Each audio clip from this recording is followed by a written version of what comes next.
debe estar liderado por personas con talento, que es importante, sino también con compromiso.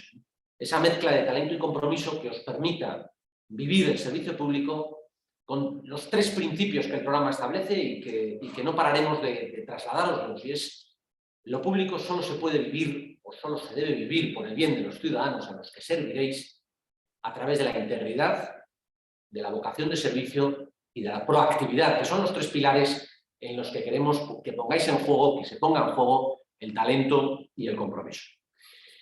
Y además, y yo creo que todos somos muy conscientes, esto es urgente, no solo en América Latina, sino en el mundo entero. Necesitamos que lo público lo lidere quienes verdaderamente tienen compromiso y talento. Somos conscientes, además después de una situación tan complicada como ha sido la pandemia, de que no da igual quién nos lidere en lo público. Y por eso es urgente. Pero también es que es posible. Muchas veces se genera la desesperanza de decir: no, en América Latina o en mi país o en mi región eso es imposible, vivir con integridad, con vocación de servicio y con proactividad. Bueno, pues somos testigos, 13 años después, somos testigos de que vivir eso es posible, porque ya hay una red de 410 egresados, la mayoría de los cuales lo está haciendo posible, en las mismas circunstancias en las que otros pues no lo hacen, ellos sí. Y por eso os animo también desde aquí, os animamos desde el programa, a que la vocación de servicio público, hagáis o no finalmente el programa, la viváis con otros. Solos no se puede vivir así, y menos en estos tiempos. Y por lo tanto, que generéis redes, que os ayudéis unos a otros, que debatáis, que construyáis juntos, aunque tengáis orientación ideológica diferente, pero que busquéis siempre lo que os une a unos y a otros. Y ese es el sentido de empezar y de proponeros estas 2 sesiones de liderazgo público. Queríamos empezar la primera sesión ayudando a pensar eso del liderazgo público y ayudaros a pensar en grande. Y para eso, nadie mejor que una persona que para nosotros es muy grande en ese sentido, ¿no? Porque une, yo creo que 2 cosas que son claves en lo académico. No solo el saber, el profesor Alcántara, don Manuel Alcántara, es catedrático de la universidad, además de una universidad con enorme predicamento en América, como la Universidad de Salamanca, doctor en ciencias políticas, un experto en todo lo que son vuestros sistemas políticos y organizacionales en América Latina. Pero como digo, une 2 cosas. Uno, el talento, el conocimiento, pero luego también une otra cosa que es la pasión, el cariño hacia América Latina. Tenemos la suerte de contar con el profesor Alcántara desde la primera edición prácticamente, es decir, que podemos decir que es un profesor fundador del programa, y año tras año la conclusión siempre es la misma. El profesor don Manuel Alcántara sabe más de América Latina que nosotros, quiere más América Latina que nosotros, porque hay alguien en Costa Rica que me ha contado esto, de Uruguay sabe esto, de Santiago, de Chile sabe esto, de México esto, o sea, es decir, que ese cariño y ese talento lo traslada año a año. Y nos parecía que podía ser este año un regalo poder comenzar, por el hecho solo de haber llegado hasta esta fase del programa, que podamos empezar con una sesión hoy con él. Así que yo me callo, que sepáis que él nos ha propuesto que contestar preguntas al final de su sesión. Os animamos a que esas preguntas las dejéis en el chat por escrito, de manera que luego hagamos un resumen probablemente injusto, y ya os pido disculpas porque no podrá responder todas seguro, pero que nos permita trasladarle alguna de estas preguntas para que también pueda responderlas. Don Manuel, profesor Alcántara, muchísimas gracias por estar ahí con nosotros.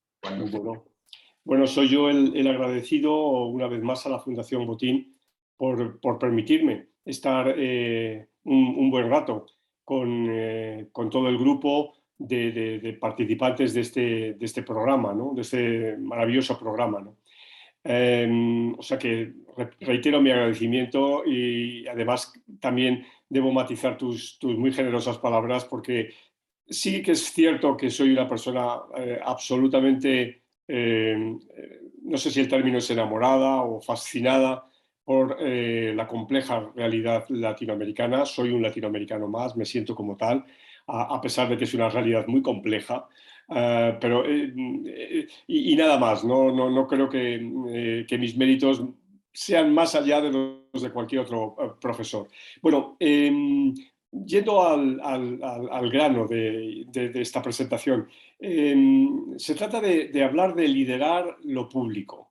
Y yo ya anticipo que voy a hablar poco de liderazgo y más voy a hablar de oficio, de algo que lleva un título de un libro mío que acaba de salir justo, bueno, justo en los prolegómenos de la pandemia, cuando teníamos que confinarnos, salió la segunda edición del libro del oficio de político, ¿no? Entonces quiero sobre todo enfocar mi presentación sobre la idea del oficio, más que la idea del liderazgo, ¿no?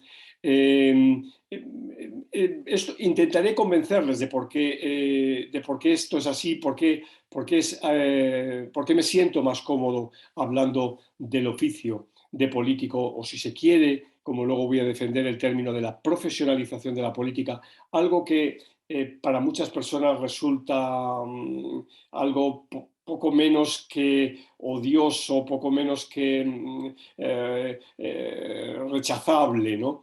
Pero ya digo, voy a intentar defender esto, ¿no?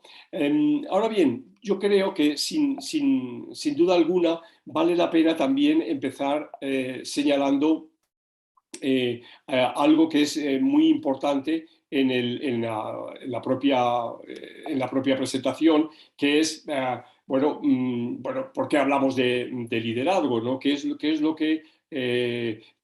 que nos lleva a poder plantear, en lugar del liderazgo, plantear el tema de la profesionalización? En este sentido, y voy a intentar a ver si controlo para ver cómo puedo pasar mis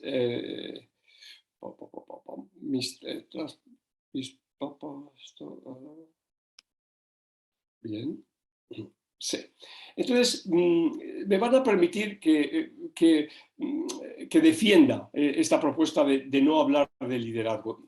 No me gusta hablar de liderazgo porque el liderazgo es algo que es difícilmente medible, porque el liderazgo tiene algo de subjetivo.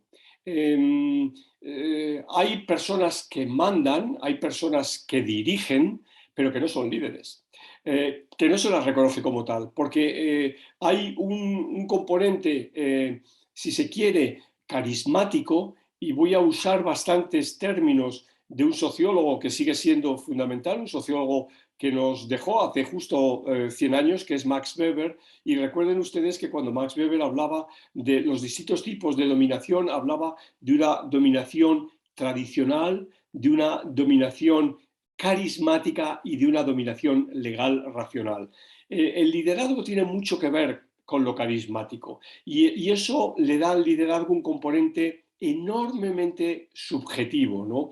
Para unos o para algunas personas alguien ejerce liderazgo, pero para otras no. Es decir, hay a veces una enorme dificultad a la hora de reconocer quién es o deja de ser líder, quién ejerce las tareas de liderazgo en un determinado momento y cuándo y por qué deja de realizarlas. Entonces, es por eso, por algo tan simple como eso, que yo prefiero referirme a profesionales, ¿no? Yo sé que alguien que está en la política es profesional si cumple determinados elementos y eso entonces me permite tener una aproximación a un objeto de estudio que es menos viscoso, que es más fácilmente aprehensible. O sea que entiéndanme entonces la razón por la que prefiero hablar de profesionales y no de líderes, lo cual no quita a que haya una gran floración de estudios desde la psicología, sobre todo desde la psicología social, desde la psicología política, también desde la antropología del ámbito del liderazgo. Y la otra consideración que quiero plantear tiene que ver con lo público, ¿no?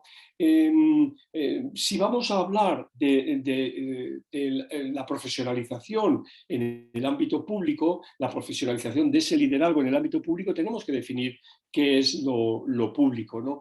Y eso también va a variar enormemente según las culturas. El concepto de público está enormemente arraigado a ordenamientos institucionales, si se quiere, desde el origen de los tiempos en distintos grupos sociales.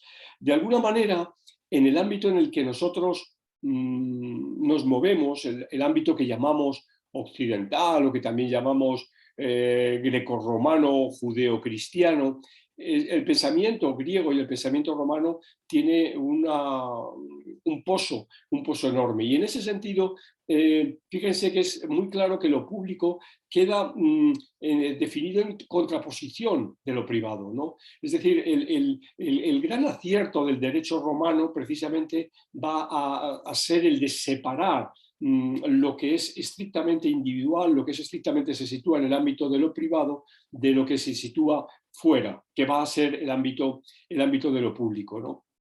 Este ámbito de lo público se va a ir desarrollando a lo largo de la historia de la humanidad y compone momentos que son absolutamente fundamentales, ¿no?, en el desarrollo de la humanidad. Por ejemplo, un momento fundamental va a ser la gran expansión de la Iglesia, ¿no? En la Iglesia en la Edad Media, una vez ya superada la etapa romana y todo el quehacer que se va a ir desarrollando a partir de los siglos 7 y 8 y que va a tener su gran auge ya en los siglos 12 a 14, vamos a encontrarnos también cómo esto va a quedar matizado y perfectamente, yo diría, definido con la Reforma Protestante, ¿no? La Reforma Protestante precisamente es un jalón que nos va de nuevo a complicar las cosas entre lo público y lo privado. Y solo será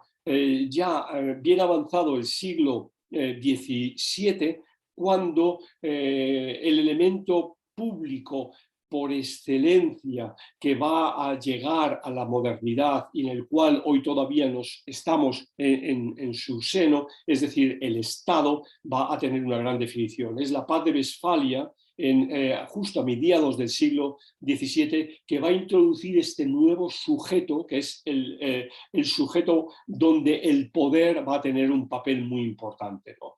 Y de alguna manera de lo que se trata es de hablar del poder, porque vamos a hablar de la política. Es decir, cuando hablamos del liderazgo en la esfera pública, una buena parte de ese liderazgo, no digo que toda, pero una buena parte de ese liderazgo se da en el ámbito de la política.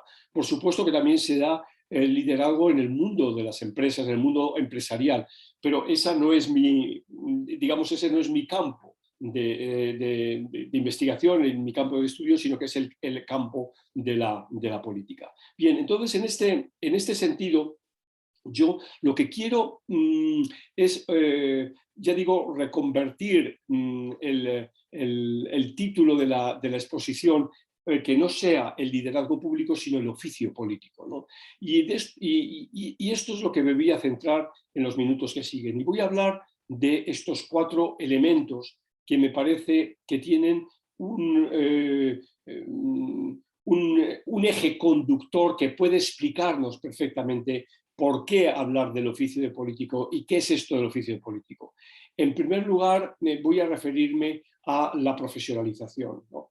En segundo lugar, voy a referirme a cuestiones muy concretas que van a jugar un papel notable en el desarrollo de la profesionalización. En tercer lugar, hablaremos del tema de la rendición de cuentas, ¿no?, como una peculiaridad muy clara del oficio del político. Y finalmente me voy a referir a la carrera política, ¿no?, con 2 elementos que desempeñan un papel muy importante, como es el capital político y el entramado institucional. A ver, primera cuestión, esto de la profesionalización de la política, ¿qué es? Bueno, la primera cuestión que tenemos que recordar es que es el propio concepto de profesionalización, ¿no? El propio concepto de profesionalización es algo, en la historia de la humanidad, es algo relativamente reciente, ¿no? El propio término de profesional, de algo, no lo vamos a encontrar sino ya hasta bien entrada la sociedad industrial, es decir, a través del gran cambio que se va a producir como consecuencia de las grandes transformaciones tecnológicas, y hoy estamos en una de esas etapas, ¿no? de grandes transformaciones tecnológicas y transformaciones societales. Esto se da básicamente en el siglo XIX. En algunos casos podemos encontrar inicios de esta revolución industrial ya en el XVIII. Piensen ustedes el desarrollo de la máquina de vapor, por ejemplo, el desarrollo o la implicancia que va a tener esto en el desarrollo de las comunicaciones y demás, ¿no? Y es, sin embargo, sobre todo, dos cuestiones que van a venir de la mano. Por una parte, vamos a encontrar la sociedad de masas, ¿no? Es decir, cómo unas sociedades que eran muy estamentales, extremadamente divididas en ámbitos que eran más o menos cerrados, más o menos privilegiados. Piensen ustedes desde el ámbito de la nobleza o el ámbito del clero, pero también en el ámbito de lo que venían a ser los gremios o lo que venían a ser distinto tipo de sociedades que se habían venido gestando a lo largo de los siglos antecedentes. Esto se va a quebrar completamente con la sociedad de masas, ¿no? La sociedad de masas es una realidad que está por doquier a finales del siglo XIX, ¿no?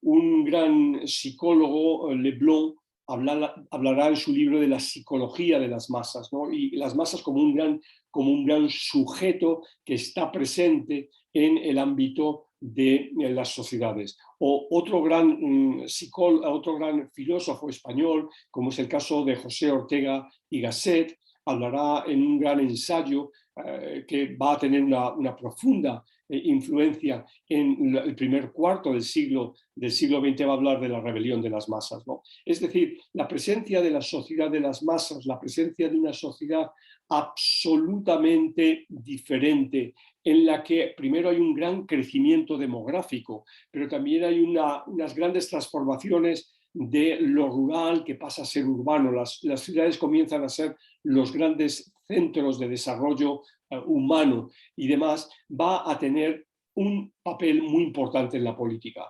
porque los viejos principios de las revoluciones liberales, es decir, tanto de la Revolución Americana como de la Revolución Francesa, como, por supuesto, de las revoluciones emancipadoras de los países americanos, ¿no? desde 1809 hasta 1824, como bien conocen, prácticamente todos los países de América Latina se van a independizar de una manera o de otra, dando el salto a las repúblicas o dando el salto al imperio, como puede ser el caso de Brasil. Bien, en este momento y en ese ámbito se va a empezar a desarrollar el credo de lo que vamos a llamar el liberalismo político. Y dentro del liberalismo político una idea fundamental va a ser el desarrollo de la representación. Es decir, se trata de que la política esté conducida por individuos que son representantes, que son personas que terminan siendo elegidas de una manera o de otra, primero de una manera muy censitaria, luego de una manera más abierta, hasta ya llegar a una manera universal, y van a tener un papel absolutamente fundamental en la vida política. Esta combinación de una sociedad de masas con una sociedad en la que la representación política juega un papel sobresaliente está en la base de la profesionalización de la política. ¿Quiénes hasta ese momento hacen política? Hacen política los acaudalados, hacen política esa nobleza terrateniente o esa nueva burguesía que empieza a tener un éxito económico gracias a la revolución industrial. Pero conforme empiezan a aparecer movimientos de masas vinculados con el mundo del trabajo, los representantes ya no son de esas clases que podemos denominar de la alta burguesía o incluso de la media alta burguesía o de la nobleza, sino que son representantes de las propias clases populares. Y esos representantes de esas clases populares van a dedicarse a la política. Y al dedicarse a la política van a tener necesidad de cobrar de la política, es decir, de hacer de la política una profesión. Es muy interesante ver cómo los grandes líderes obreros del último cuarto del siglo XIX, que son personas humildes que han surgido del activismo sindical, a la hora de hacer la representación política, son los primeros que van a reclamar un salario, que van a reclamar una suerte de modus vivendi. Y esto lo va a detectar muy bien Max Weber. Max Weber nos va a hablar del gran cambio que se va a producir en ese momento en la sociedad, de aquellas personas que viven de la política y viven para la política.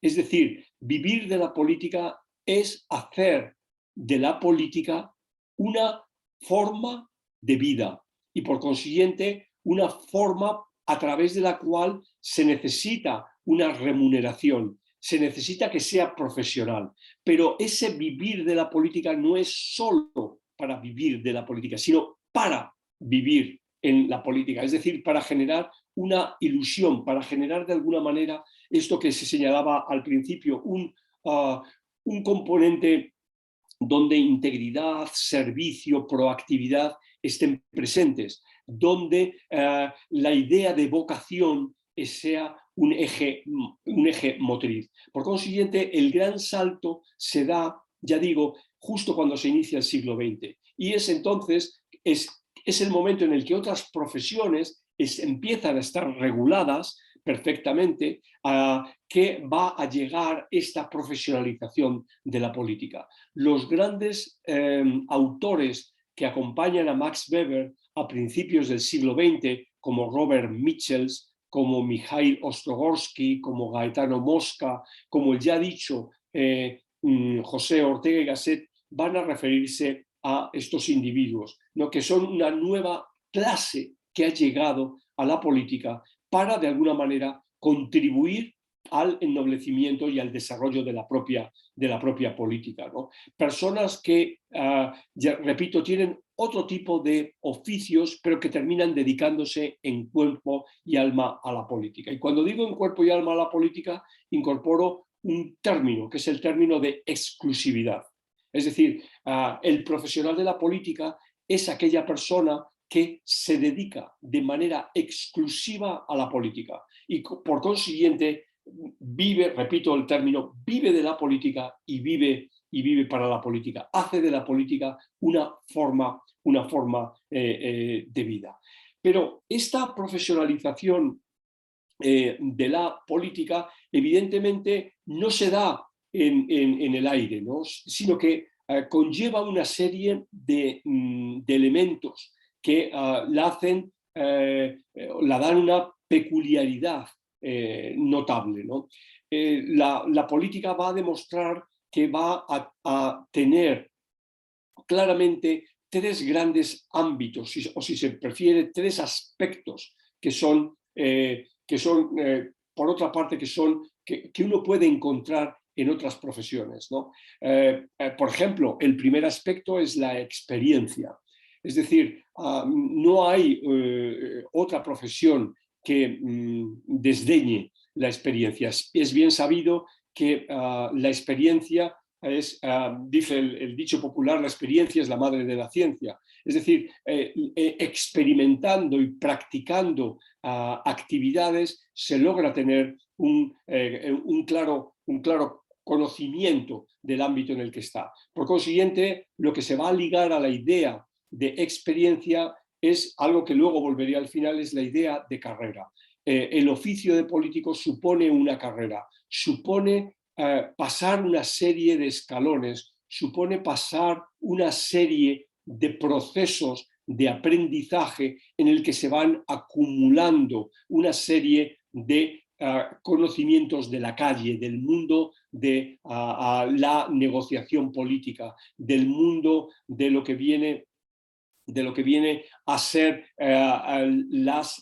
los aspectos más, podemos decir, incluso truculentos, ¿no?, del ámbito de la política. Cierto que la experiencia no viene sola y también va a venir acompañada de conocimiento.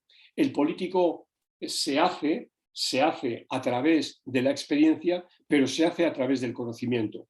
La persona que se dedica a la profesión de la política es consciente que va a tener que saber hablar en público, que va a tener que saber manejar una reunión, que va a ser o tener que saber cómo llegar a cabo un proceso de negociación, tendrá que saber algo de estadística, tendrá que saber algo del conocimiento de la sociedad en la que está presente y de los entornos de esa sociedad, sean los entornos de sociedades limítrofes o sea también de peculiaridades intrínsecas a la propia sociedad.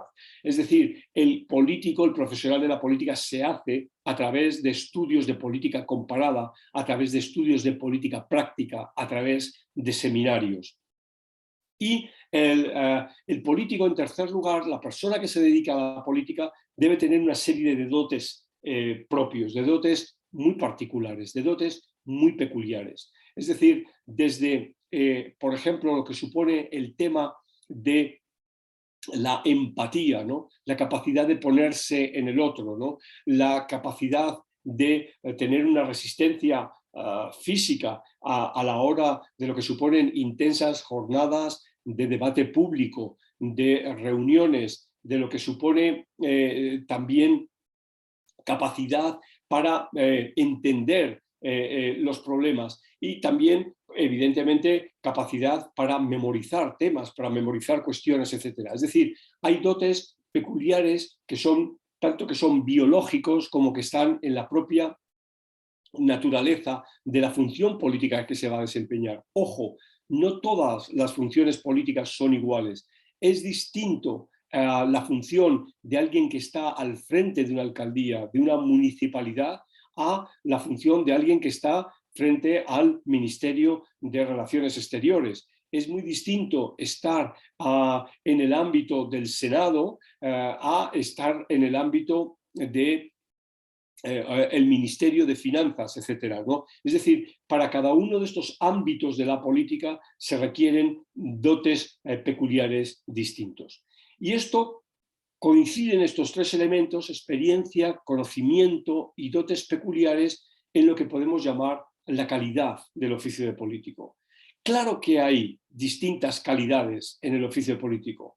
No hay dos políticos que son iguales y hay políticos mejores que otros. Esto es sin duda. Lo mismo que ya tenemos analizados sistemas políticos, la calidad de los sistemas políticos, y sabemos a través de distintas clasificaciones, de distintos proyectos de investigación, que hay políticas, ámbitos políticos o variedades de la democracia, por ejemplo, que están más consolidadas, que son más sólidas que otras, ¿no?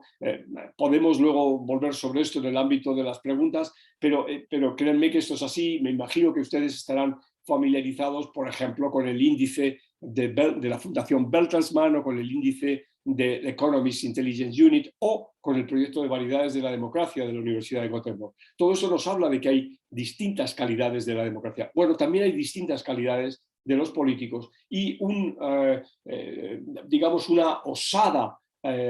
osado análisis nos lleva precisamente a hablar de la calidad baremando estos tres ámbitos que tienen ustedes aquí, baremando la experiencia, por consiguiente la carrera. Fíjense ustedes que cuando decimos que un político es un político novato, ya de entrada se ponen ciertos reparos a la calidad de esa persona que está dedicada a la política, porque se le dice le falta experiencia, ¿no? Y lo mismo piensen cuando se habla del currículum vitae de los políticos en cuestión, siempre aparece claramente el sitio en el que estudiaron, dónde hicieron su maestría, si tienen el doctorado, qué tipo de estudios de posgrado hicieron, etcétera, como una especie de aval de ese conocimiento. Y ni que decir tiene que los dotes peculiares con respecto a ese don de gentes, a esa capacidad de, como he dicho antes, de empatizar, de poder conectar con la gente, etcétera, también se va a valorar enormemente. Bien. Entonces, todo esto nos permite plantear algo que es muy importante desde la perspectiva de la propia calidad de la política, que es la pretensión de buscar políticos de calidad. Bueno, una cuestión muy importante que se da en toda profesión tiene que ver con la rendición de cuentas. Todo profesional rinde cuentas. El arquitecto, la médica, la persona que se dedica a la abogacía, tiene constantemente que rendir cuentas de su quehacer, ¿no? Esto puede ser porque consigue unas buenas sentencias judiciales, pensemos en el ámbito de la abogacía, y entonces se dice, esta persona es muy buena, hace muy bien la abogacía porque defiende muy bien a sus clientes y gana la mayoría de los juicios. Bueno, esa es una suerte de rendición de cuentas, ¿no? Clara en el ámbito de la abogacía. En el ámbito de la medicina ocurre lo mismo, ¿no? Esa persona que trabaja en la medicina y que logra que sus pacientes sean curados y su salud sea restablecida, va a tener inmediatamente la fama del buen profesional. Hay una suerte, esa rendición de cuentas la dan los pacientes. Bueno, ¿y cómo hace la rendición de cuentas un político?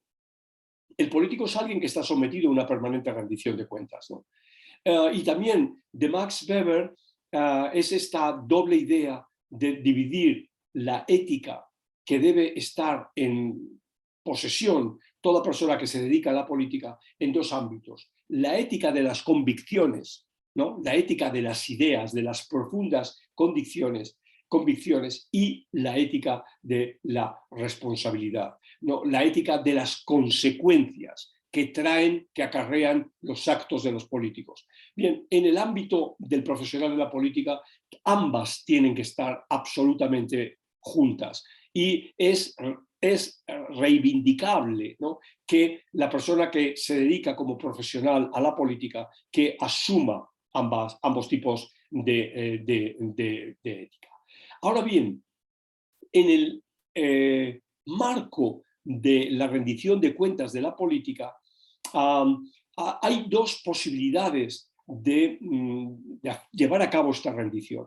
Una posibilidad es llevar a cabo la rendición a nivel individual, ¿no? Es decir, lo que viene a ser el dar explicaciones del porqué de los actos y el porqué de las acciones que lleva a cabo la persona en cuestión, ¿no? Este dar explicaciones se proyecta a través a veces de ruedas de prensa, a través de comunicados, a través de entrevistas en un medio de gran difusión nacional, repito, a través de declaraciones públicas, ¿no? Pero también hay un entramado institucional en la rendición de cuentas, que eso es algo muy típico de la política, ¿no? Es decir, el político debe rendir cuentas en el ámbito de lo que dicen las instituciones.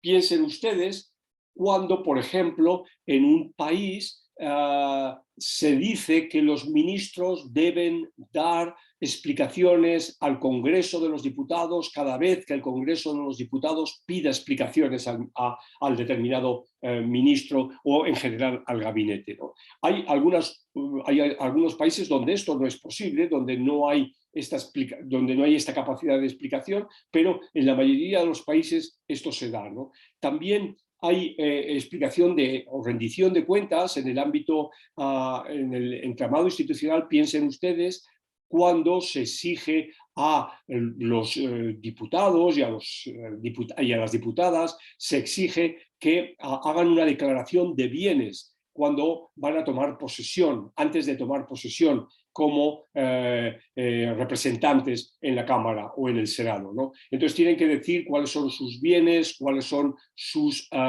monumentos, las propiedades que tienen, etc. Pero, insisto, hay otros ordenamientos políticos donde esto no se pide. Pero el propio político puede decir a nivel individual, puede hacer una declaración precisamente de cuáles son sus bienes, ¿no? Y aquí también los partidos políticos desempeñan un papel extremadamente importante, porque en la mayoría de los países el político es miembro de un partido político, está arropado en un partido político, y es el partido político el que tiene una especie de responsabilidad vicaria del buen quehacer del diputado. De tal manera que si el diputado comete un acto fraudulento, comete un acto de corrupción, el primero que debe sancionar, el primero que debe pedir cuentas y el primero que debe actuar de manera claramente proactiva es el partido político, ¿no? O sea que el partido político es una especie de cortafuegos fundamental en el ámbito de la rendición de cuentas de esa persona que se dedica profesionalmente a la política. De acuerdo que la responsabilidad es última, es de esta persona, pero repito, el partido político tiene una personalidad vicaria. Piensen ustedes en los casos de corrupción, ¿no? Los partidos políticos tienen que aguantar la acusación de corrupción, aunque solo sea de un miembro de su partido político, precisamente por su irresponsabilidad de no controlar a este miembro del partido político que ha sido claramente cogido en falta, ¿no? La política, la profesión de la política no es una profesión de un momento, no es una profesión de un minuto. Claro que ustedes me podrían decir, y sobre todo si algunos de ustedes son peruanos, me podrían decir, bueno, en mi país nosotros en los últimos tiempos hemos tenido ministros que han durado apenas una semana y han estado en la política apenas una semana.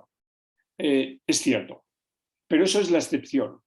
Cuando nosotros tomamos la figura de alguien que esté en política, piensen ustedes ahora mismo en 2 o 3 políticos relevantes de su país, esta persona tiene una carrera política.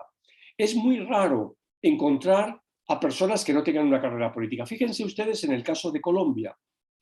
Ahora mismo en Colombia, ayer se celebraron la primera vuelta de las elecciones presidenciales y han salido 2 personas que van a competir para la segunda vuelta el día 19 de junio. Bueno, ambas tienen carrera política, uno más que otra, pero ambas, por ejemplo, el señor Petro tiene como carrera política haber sido senador o haber sido alcalde ni más ni menos que de la capital del país, ¿no? de Bogotá. Esto por un lado. Por otro lado, el candidato que ha salido en segundo lugar, para algunos de manera muy sorprendente, de apellido Hernández, ha sido también alcalde de una ciudad importante de Colombia como es Bucaramanga. Por consiguiente, él solo tiene estos 3 años de carrera política, pero tiene carrera política. Es decir, a lo que me refiero es que la mayoría de los políticos, si ustedes toman los actuales presidentes de América Latina, tomen el país que tomen, tienen una mayor o una menor carrera política. De nuevo, posiblemente una excepción importante es la excepción del presidente peruano, porque su carrera hay que situarla más en el ámbito sindical, ¿no? Como líder de un sindicato de maestros en Perú. Pero incluso personas que son muy jóvenes, como es el presidente Boric o el presidente Bukele, que son personas de menos de 40 años, han tenido una carrera política previa a la presidencia. Ni que decir tiene que el propio Jair Bolsonaro fue muchos años diputado en el Congreso de Brasil, o Andrés Manuel López Obrador fue el responsable de la entonces Distrito Federal o Ciudad de México, y candidato en varias ocasiones a la presidencia. O sea, es decir, la carrera política es la seña de identidad de un político. Todo político tiene una carrera. ¿Y eso qué significa? Que tiene un momento de entrada en la política. En algún momento entró en la política. ¿Cómo entró en la política? En la política se entra solo de dos maneras: o bien ganando una elección, o bien que te designe alguien que ganó una elección para un cargo de confianza. Son las dos maneras en las que se entra en la política. Y eso es lo que el oficio de político tiene de original, frente a abogado o ingeniero o a médico, como antes decíamos. Para ser abogado, ingeniero, médico hay que cursar una carrera universitaria, hay que pasar una serie de pruebas y hay que obtener un título universitario, ¿no? Y luego, en algunos casos, hay que estar colegiado, ¿no? Para poder defender a un cliente ante los tribunales, por ejemplo, ¿no? Sin embargo, para entrar en la política basta con ganar una elección. No se pide otra cosa. Normalmente se va a pedir ser mayor de edad, tener más de 18 años. Para algunos cargos hay que tener más años, en algunos países para ser senador hay que tener más de 30 años, etc. Pero normalmente con ser mayor de edad se entra en la política si se es elegido. Si se es elegido. Entonces, un punto muy importante es el origen, el inicio de la política. Y cuando se inicia uno en política, ¿con qué capital se cuenta? ¿Qué es esto del capital político? El capital político, pongamos que es una especie de mochila, una especie de saco que uno lleva consigo, ¿no? Por el cual es conocido y reconocido, conocida y reconocida la persona en cuestión. Y ese conocimiento y ese reconocimiento puede ser causado por distintos elementos. Puede ser causado porque es una persona que es famosa. ¿Es famosa por qué? Porque se dedica al mundo de la canción, del espectáculo, del deporte. O es famosa porque es una persona millonaria, ¿no? Es decir, piensen ustedes en el presidente Trump, ¿no? Cuando Trump decide entrar en política, ¿cuál era su capital político? Ser millonario. No era otro. No tenía ningún otro capital político. Ser millonario. Pero también se puede tener otro capital político, por ejemplo, un capital político familiar, ¿no? Si alguien se presenta con un apellido suficientemente conocido en un país, evidentemente alguien va inmediatamente a decir, es el apellido de su papá, de su mamá, de su hermano, de su hermana. Porque ese apellido, ese capital de familiaridad también supone una parte de un componente del capital político. Y un componente también importante del capital político, sin duda alguna, es la propia entrada en política, es decir, la decisión de entrar de esa persona joven que tiene 18 años, 20 años y decide un día ir a las juventudes de un partido político y entrar en un partido político. Y empieza a acumular un capital político porque empieza a hacer trabajo en ese partido político, empieza a hacer trabajo en las campañas electorales, luego es una persona que es asesora de un diputado o de un ministro, luego es un suplente en la Cámara regional y de ahí pasa ya por primera vez a ser un candidato o candidata titular a una concejalía en el ámbito municipal, etcétera, etcétera. Y va llevando a cabo un capital político a través de una determinada etapa. Esa determinada etapa es la que va constituyendo la carrera política.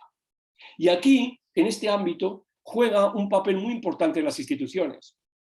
¿Por qué? Porque las instituciones son las que fijan, ¿no? Las que fijan las reglas.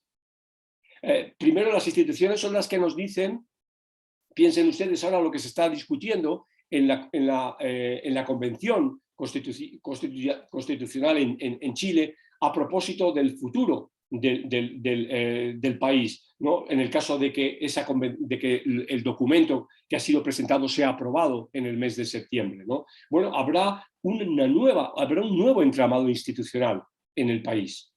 Y ese nuevo entramado institucional viene enmarcado por una serie de reglas. Y las reglas son las que van a indicar en qué medida quien se va a dedicar como profesional a la política tiene que pasar por determinados pasos, ¿no? O sea, las instituciones vienen a definir las reglas del juego de la profesión de la política. Las instituciones me van a decir si yo puedo ser reelegido. Piensen ustedes que en Costa Rica los legisladores no pueden ser reelegidos. Piensen ustedes que en México los legisladores no podían ser reelegidos y esto ha cambiado. Piensen ustedes que en algún país el presidente no puede ser reelegido o puede serlo reelegido de por vida. Es decir, todo esto está en el ámbito, en el legado institucional. En España, en Alemania, el presidente de gobierno puede serlo reelegido indefinidamente.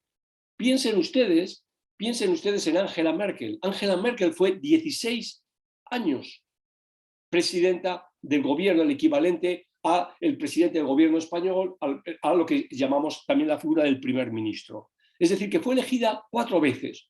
La Constitución alemana lo permite, porque no es una elección directa del electorado, sino que es una elección desde el Parlamento, es decir, es un sistema parlamentario. Entonces, el peso del legado institucional es fundamental a la hora de definir qué tipo de políticos tenemos, ¿no? Piensen ustedes que en América Latina, al ser todos sistemas políticos presidenciales, las ciudadanas y ciudadanos eligen directamente a sus presidentes. Y por eso los presidentes de América Latina tienen más facilidad, no digo que sean todos así, pero tienen más facilidad de llegar personas que no tienen ese capital político que yo les planteaba hace apenas unos minutos.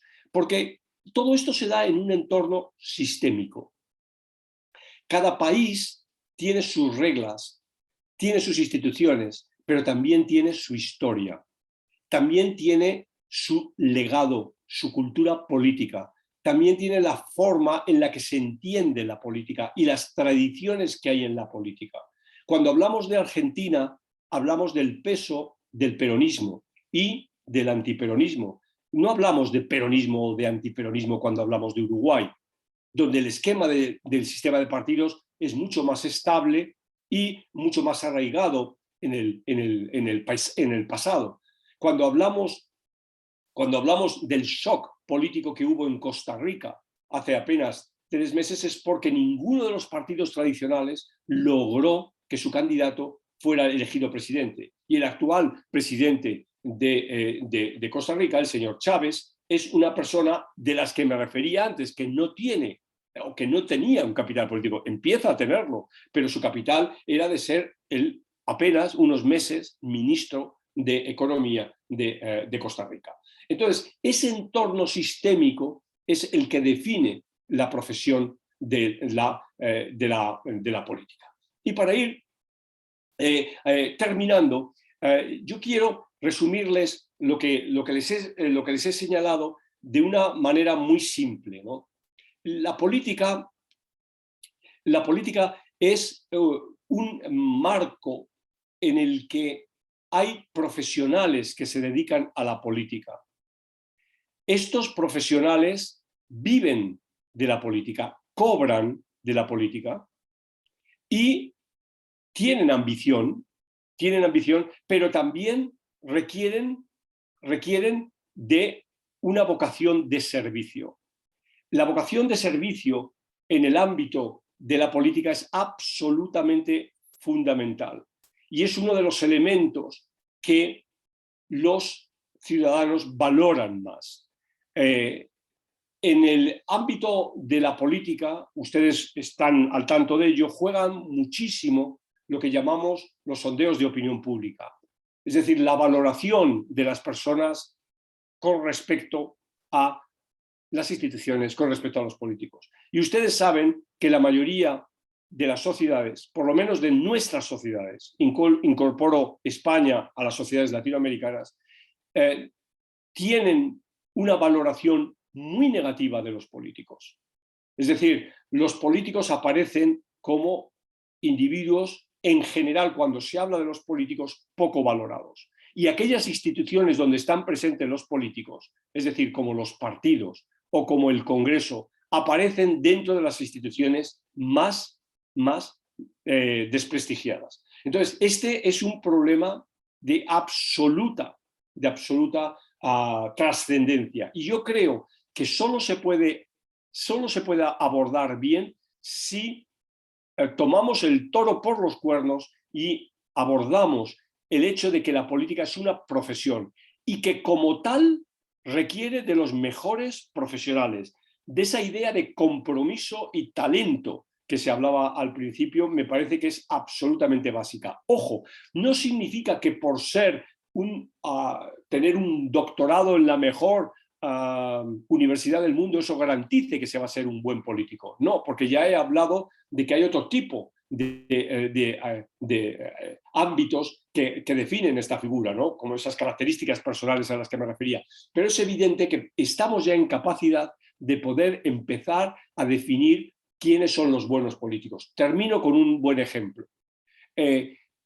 Colombia se enfrenta, dentro de apenas 3 semanas, a una elección presidencial que es importantísima para el país. Todas las elecciones presidenciales lo son. Y uno de los candidatos se ha negado a participar en ningún debate entre los candidatos. Eso me parece que es la peor señal de la mediocridad de la política. Alguien que no quiere debatir en público ante un auditorio de manera transparente no es de fiar.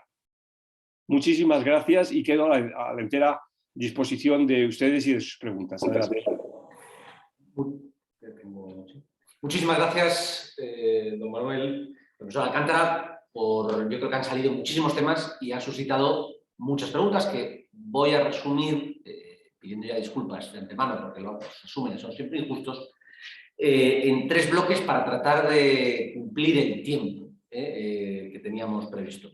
Uno tendría que ver con América Latina, ¿no? Con todos los aspectos que han salido en relación con América Latina. Y preguntan, en ese sentido, resumiendo algunas de las cuestiones que se plantean, es en el contexto de coyuntura latinoamericana actual, que usted conoce muy bien y que además ha dado ya algunas pinceladas, ¿por qué esa desconexión entre lo político, lo público y la administración? Y si hay algo que se pueda hacer al respecto. Yo creo que es una pregunta que es fundamental. Hay una clara desconexión. La respuesta fácil, que es muy fácil a esto, es decir porque falta cultura, ¿no? Porque falta educación. Yo creo que eso es demasiado fácil. Y sí, es cierto que falta demasiada educación, pero y que probablemente si hubiera un activismo desde la escuela mayor, pues probablemente esto se corregiría. Pero claro, esto es a muy largo plazo, porque las niñas y niños que están ahora en la escuela, pues claro, hasta que vayan a ser ciudadanos van a pasar mucho tiempo, ¿no? Pero evidentemente hay que apostar por la educación, eso sin duda alguna. Pero yo creo que una cuestión que me parece que es fundamental y que no la he tocado en mi exposición es que las personas que se dedican a la política tienen que ser ejemplarizantes, tienen que dar ejemplo. Y este dar ejemplo va desde lo más tonto, de lo más mínimo, es decir, no insultar, por ejemplo, usar un vocabulario correcto, no insultar al oponente, ¿no? A también un decoro en su vida privada, ¿no? Creo que eso me parece que es, ya no digo por supuesto no entrar en no cometer ningún delito, eso lo doy por supuesto, ¿no? Sino ya he dicho la palabra decoro, ¿no? Yo creo que darse cuenta que son ejemplo de civismo y ejemplo porque su exposición va a ser constante ante los medios de comunicación y no todo vale. Entonces yo creo que ellos y ellas tienen una gran responsabilidad. Por ahí yo creo que por ahí iría, ¿no? En hacer una campaña también desde los medios y demás para obligarles a tener decoro. Muchísimas gracias. Hay otro bloque que podríamos decir que podría ser de liderazgo. Ahí hay 2 cuestiones que quizás estén entrelazadas. Por un lado, la pregunta, para ser un líder carismático que busca un cambio social, ¿se puede no ser populista? Y, consecuentemente, ese liderazgo, ¿cómo hacer que dirija proyectos que trasciendan lo local? ¿O hay algunas características que ayudan? Sí, fíjense ustedes, yo les podría poner varias personas, ¿no? De distintos países, pero el primero que se me ocurre, y claro, ya sé que me puedo ir más atrás en la historia, pero el primero que se me ocurre es una persona que viva y que dejó la política activa hace año y medio, es José Mujica, de Uruguay, ¿no? O sea, yo creo que mejor liderazgo que ese, es claro, otra persona muy próxima geográficamente hablando, ya un poco anterior en el tiempo, es Raúl Alfonsín. Sería otro ejemplo, ¿no? Yo creo que esas dos personas me parece que cumplen lo que estamos hablando, pero también estoy pensando, yo qué sé, en el caso de Costa Rica. También podemos encontrar la presidenta de Costa Rica, perdón, ahora me he quedado en blanco, que fue presidenta hace 8 años, sería un buen ejemplo de ello también. O sea, ya digo, podemos encontrar casos así, ¿no? Chinchilla, era... Gracias, muy bien, sí, Laura Chinchilla, gracias. Muchas gracias. Muchas gracias, Manuel. Y un tercer bloque, habría mucho y podríamos hablar mucho más, pero que es en realidad con los jóvenes, o sea, el propio liderazgo juvenil y la propia vocación de servicio. Aquí hay dos cuestiones, por simplificar las preguntas. Una tendría que ver cómo en este contexto de agendas pues más bien líquidas, ¿no? Muy poco sólidas en muchas ocasiones, cómo animar, cómo alentar a los jóvenes con talento y con compromiso, como decíamos al principio, para que puedan formar parte de entrar en la política o en la función pública de alguna manera. Y si tiene sentido en esa dirección unir carrera de administración pública, es decir, carrera de función pública, con política, es decir, saltar de la función pública a la política si es un modo también de poder construir. Bueno, ahí has tocado algo extremadamente importante, y además has usado una expresión favorita mía de las sociedades líquidas, ¿no? Estamos en una sociedad líquida. Recuerden, les invito, si no han conocido o han leído de este sociólogo Bauman, Zygmunt Bauman, Sociedad líquida, les animo a que lean cosas de este autor. Una sociedad líquida es una sociedad también tremendamente individualista, ¿no? Y claro, posiblemente este individualismo se ha acrecentado aún más, primero, posiblemente, repito, por la pandemia, por todos los confinamientos y demás, pero también por el uso de las nuevas tecnologías que de alguna manera, por un lado nos conectan, y ahora mismo estamos conectados muchas personas, pero estamos aislados, ¿no? Cada uno estamos en nuestra habitación.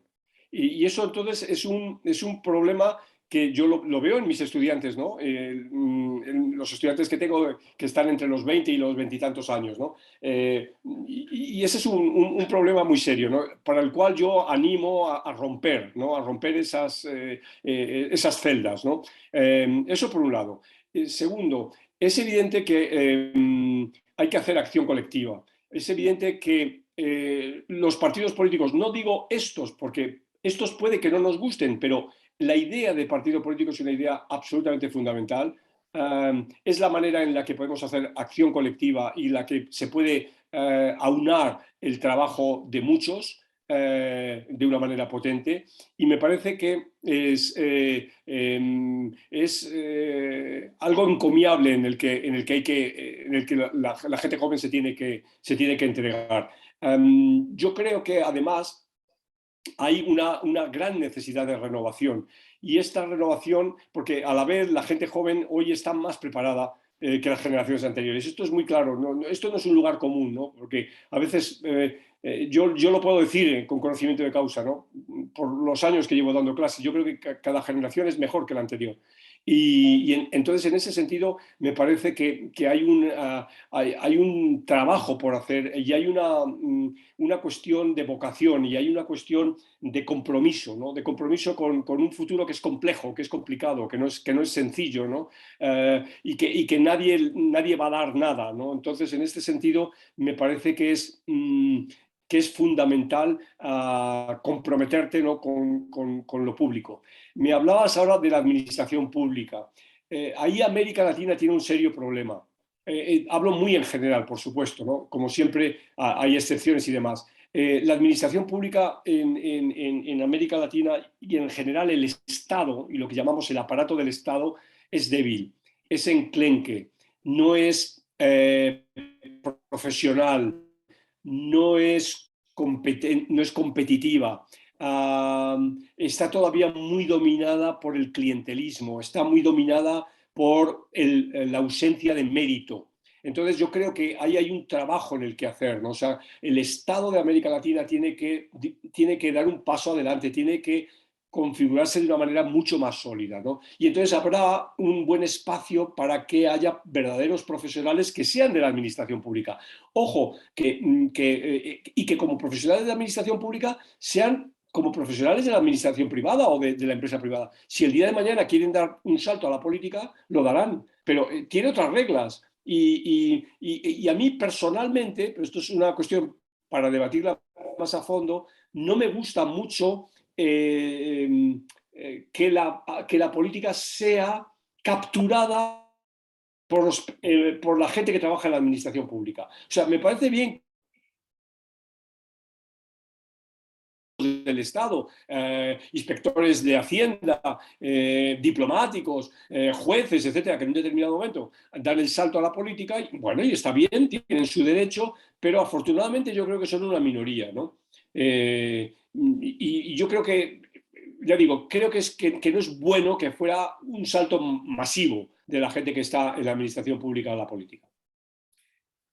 Pues lo vamos a dejar aquí, si te parece, Manuel. Hay muchas cuestiones que han quedado encima de la mesa, pero yo quisiera agradecerte especialmente por recordarnos cosas que yo creo que nos animan a ese desafío que tiene América Latina y que es el objetivo del programa, ¿no? Que más de los mejores se dediquen a lo público y también, en ese sentido, a la función pública, para que la función pública en América Latina, además de la política, sea ejemplar, lidere lo público, ojalá con una visión amplia en el mundo. Pero además nos ha recordado que lo público no es solo vivir de, sino vivir para, que es un elemento clave. Nos ha recordado que la necesidad de profesionalizar lo público o vivir en cuerpo y alma, esa idea de exclusividad, de entregarse de verdad a una causa que lo merece, o incluso recordarnos cómo lo público exige conocimiento, exige experiencia, exigen habilidades que hay que cuidar, que hay que formarse, que hay que trabajar para poder entregar lo mejor. Y también que la rendición de cuentas tiene mucho que ver con poner en juego la ética de las convicciones y la ética de la responsabilidad. Es decir, de ponerse en juego al final uno y otro. Porque en el fondo, para ser servidor público, como para liderar, es necesaria la ejemplaridad. Y por todo ello, creo que el desafío que les pone a todos ustedes es que, independientemente de que el proceso de selección, ojalá les seleccione, la responsabilidad la tienen. Es una llamada a esa vocación que dicen que tienen de servidores públicos para poner en juego todas estas cosas que nos ha planteado el profesor Alcántara. Y ojalá sigamos unidos en generar no solo una red, sino un movimiento por lo público en América Latina, donde, independientemente de que se forme parte o no del programa, realmente lo importante es que sus países, sus regiones, sus municipios tengan la suerte de contar con líderes públicos como ustedes, si son ejemplares y si ponen en juego su vida. Lo dejamos aquí. El 14 de junio tenemos la siguiente sesión. Será para hablar también de liderazgo en lo público, pero además con casos cercanos a ustedes que lo están haciendo y que lo están haciendo posible. Es decir, es posible vivir así en lo público. Muchas gracias, mucho ánimo, muchas gracias, profesor Alcántara, y nos vemos Gracias. poco tiempo. Muy bien. Saludos.